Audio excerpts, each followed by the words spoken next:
अस्सलाम वालेकुम, ये this is Jawad and welcome back to another video. तो आज किसी वीडियो में हम डिस्कस करने जा रहे हैं हमारे पास जो इस्लामियात है क्लास 9th की, जो कि न्यू बुक है आपकी। उससे आपका 2024 का पेपर कैसा आएगा और आपने कौन सी चीज़ों को फॉलो करना है और उसमें इंपॉर्टेंट टॉपिक्स वगैरह कौन से हैं, तो ये हम आज की वीडियो में डिस्कस करेंगे। इसके बाद मैं एक फुल बुक का आपके लिए अलग से MCQs और उसका लेके आऊँगा। फिलहाल इसमें हम ऑब्जेक्टिव सब्जेक्टिव सब चीज़ों को डिस्कस कर लेते हैं। चलो वीडियो को स्टार्ट करते हैं। चैनल पर नए हो तो सब्सक्राइब कर लो। तो यहाँ पे आप देख सकते हो ये मॉडल पेपर भी आप देख सकते हो, इससे हम टॉपिक वाइज भी देख लेंगे। तो तौहीद से आप लोगों को MCQs आ सकता है। MCQs में इसी तरह आप लोगों को मिक्स अप MCQs आएंगे। इसी तरह फ़तह मक्का के मौके पर आप सल्लल्लाहु अलैहि वसल्लम ने जो किया उनके लिए कुफ़ार के लिए माफ़ी का ऐलान, इसमें आप लोगों को सब्र तहम्मुल सुलह रहमी इसारो कुर्बानी, इन चीज़ों से MCQs आ सकते हैं। और इस पेपर को भी आपने तैयार करना है, इसमें से भी आपको कुछ ना कुछ आ ही सकता है। इसके बाद आप लोग को मिसाक मदीना, सुलह हुदैबिया और ये सारी चीज़ें क्लियर होनी चाहिए। इखलास, तकवा, ईमानत, सब्र शुक्र, इसारो कुर्बानी से आप लोग को MCQs आ सकते हैं। इसके बाद इब्लीस ने सजदे से इनकार किया हज़रत आदम को, ये तो सबको ही पता है। तो इतने ज़्यादा मुश्किल नहीं है। अगर आप लोग को थोड़ा बहुत नॉलेज इस्लामियात के बारे में आपका स्ट्रॉन्ग है, जो कि होना भी चाहिए, तो आप आराम सुकून से ये क्या है MCQs को हल कर सकते हैं।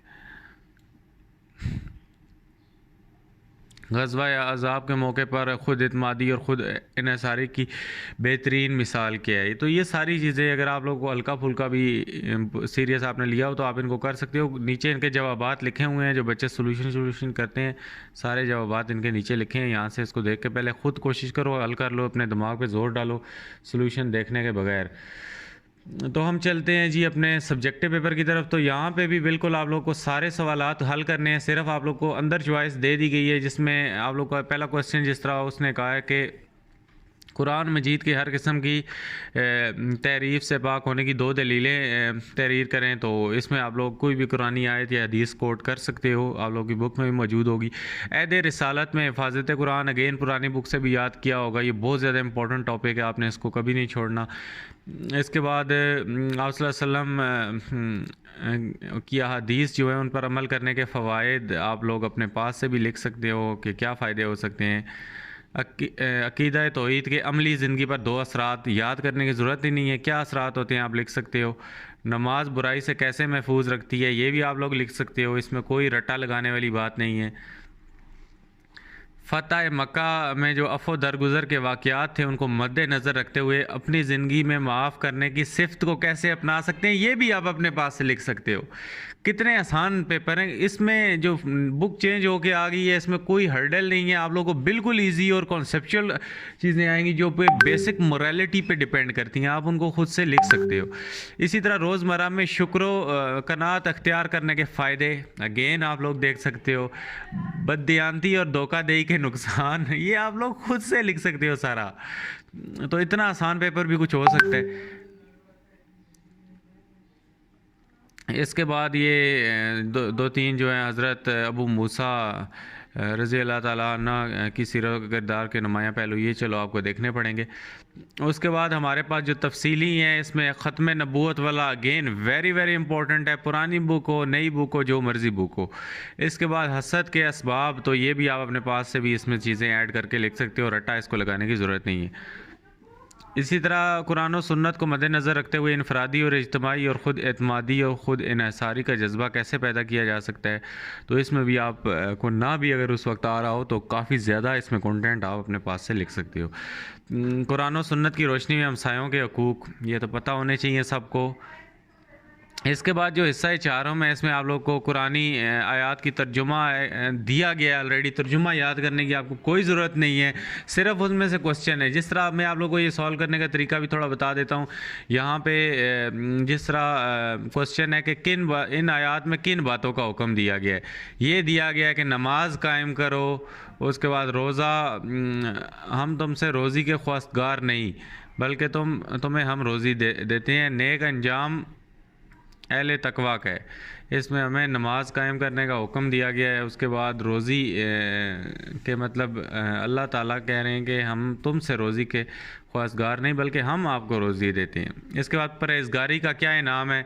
परहेज़गारी का जो इनाम है वो नेक इनाम है। तो उसके बाद अगर हम देखें दूसरी में, तो इसमें किस आसमानी किताब का जिक्र किया है। तो भाई अगर आप लोग देख के भी यहाँ से नहीं लगा सकते ऑप्शन, इनके जवाब दे सकते, फिर तो आप कंप्लेन कर रहे हो, आप लोग गलत बात कर रहे हो। इतना आसान कर दिया गया जिसकी हद नहीं है, एक बच्चा भी इस पेपर को सॉल्व कर सकता है 6 क्लास का। तो यहाँ पे देखो और यकीनन ज़बूर, यहाँ पे आसमानी किताब क्या है, एक आगे ज़बूर। उसके बाद आप इस टेक्स्ट को आगे स्कैन करो तो आप लोग को कुरान मजीद भी नज़र आ जाता है। तो ये आप लोग को आसमानी किताबें नज़र आ गई, इसमें ज़बूर है आपके पास। उसके बाद ज़मीन में, ज़मीन का वारिस किन लोगों को करार दिया गया है। तो ज़मीन का वारिस ये आप लोगों को नज़र आ रहा है, अल्लाह के नेक बंदों को करार दिया गया है। और किसको यहाँ पे करार दिया जाने। उसके बाद नबी करीम सल्लल्लाहु अलैहि वसल्लम को किस सिफ्त के साथ मुखातिब किया गया है। तो यहाँ पे ख़ातमुन नबीयीन और तमाम जहानों के लिए रहमत बनाकर भेजा गया है, ये उनकी सिफ़ात हैं। तो ये एग्जैक्टली आप लोगों को एक एक नंबर का सवाल है और जवाब इसके अंदर है। तो ये पहले आप लोग पूरी आयतें याद करते थे, वो सीन ख़त्म। तो ये बहुत ज़्यादा इजी हो गया पेपर, इसमें बिल्कुल परेशानी की ज़रूरत नहीं है। उसके बाद अगर हम इसमें देखें तो किन दो कामों से बचने की तलकीन की गई है। फजूल खर्ची और कंजूसी, इन दो कामों से बचने की तालीम की गई है। किस सिफ्त को इख्तियार करने की तरगीब दी है। एतदाल, दरमियानी रास्ते को इख्तियार करने की तरगीब दी गई है। इसी तरह वालिदैन की अतात का क्या असूल बयान किया गया है। तो यहाँ पे ये सारा उनके साथ उसने सलूक से पेश आना, उनकी पैरवी करना और ये सारी चीज़ें। इसके बाद किसकी पैरवी की तलकीन की गई है। तो डेफिनेटली वालिदैन की पैरवी की तलकीन की गई है। इसी तरह अगर शहर के किनारे से आने वाले शख्स ने लोगों को क्या नसीहत की। दौड़ता हुआ आया और उसने कहा कि ए मेरी कौम, तुम रसूलों की पैरवी करो, उनकी पैरवी करो जो तुमसे कोई अजर नहीं मांगते और वो हदायत याफ्ता हैं। अम्बिया कराम की किन सिफ़ात का बयान किया गया है। उनकी ये सिफ़ात हैं कि वो अजर किसी से नहीं मांगते, उनको किसी चीज़ से फ़र्क नहीं पड़ता, दौलत शोहरत से, और वो हदायत याफ्ता होते हैं। उनको अल्लाह ताला ने हदायत दी होती हैं, हदायत दी होती है। इस हदीस, फिर हदीस आपके पास आ जाएंगी, इसमें भी सवालों के जवाब। हदीसें वो 9 10 10 याद करने वाला दौर ख़त्म हो गया, वैसे आप लोगों को याद होनी चाहिए। इसके बाद इस हदीस में ज़्यादा भी आप लोगों को खुश होने की ज़रूरत नहीं है, कम से कम आप लोगों को याद होनी चाहिए तर्जुमा के साथ 5 10 हदीसें और इनका मफहूम, ताकि आप इन पर अमल भी कर सकें। इस हदीस से मुबारक में किन बातों की तरगीब दी गई है। इसमें इन चीज़ों की तरगीब दी गई है कि मोमिनों में कामिल ईमान वाला वो है जो अपने अखलाक में बेहतर हो और जो अपनी बीवियों के लिए बेहतर हो। इसके बाद इस हदीस मुबारक का अमली ज़िंदगी से ताल्लुक़ यही है कि हमें अपने अखलाक को अच्छा रखना चाहिए और अपनी बीवियों के साथ अच्छा सलूक करना चाहिए। ये सारी चीज़ें आप इसमें लिख सकते हो। इस हदीस मुबारक में किन गुनाह कबीरों का किन गुनाह कबीरा का जिक्र किया गया है। तो इसमें अल्लाह ताला के साथ शिर्क, वालिदैन की नाफरमानी, कत्ल, झूठ बोलना, इनका जिक्र किया गया है। इसी तरह अमली ज़िंदगी से ताल्लुक़ यही है कि आप लोगों को झूठ नहीं बोलना चाहिए, आप लोगों को शिर्क नहीं अल्लाह के साथ करना चाहिए, नाउज़ बिल्लाह। इसी तरह आप लोगों को झूठ नहीं बोलना चाहिए बात बात पे। कई जगह तो चलो बोलना पड़ जाता है, लेकिन वो भी अवॉइड करना चाहिए। तो इसको आहिस्ता आहिस्ता करके आप ख़त्म कर सकते हो। इसी तरह हमारे पास जो SLOs की मैपिंग हो गई है, इसको समझना बहुत ज़्यादा ज़रूरी है आप लोगों के लिए। इसमें आप लोगों को चैप्टर के नेम दे दिए गए हैं, उसमें से आप लोगों को क्वेश्चंस दे दिए गए हैं कि ये क्वेश्चंस आप लोगों ने करने हैं भाई जान, और आप लोग इसमें नंबर फुल ले सकते हो।